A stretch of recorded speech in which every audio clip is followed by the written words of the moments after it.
Sa iba pang balita, nasawi ang isang 22 anyos na magsasaka matapos masapol ng kidlat habang pauwi mula sa bukid sa barangay Dugpa, Pinukpok, Kalinga nitong Huwebes ng hapon, May 29, 2025.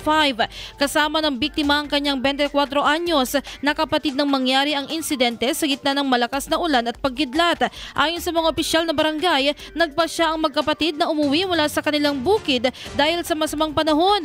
Nauna umanong naglakad ang nakababatang kapatid pabalik sa kanilang tahanan nang bigla itong tamaan ng kidlat at bumalagta sa lupa. Nakita ng nakatatandang kapatid ang nangyari at agad itong tumakbo papalapit, ngunit siya rin ay nakuryente. Sa kabila ng tinamong pinsala, gumapang siya ng humigit kumulang 50 metro upang humingi ng tulong sa kanilang tiyuhin.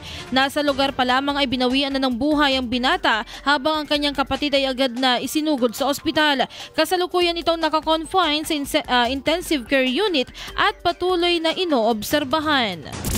IFM News.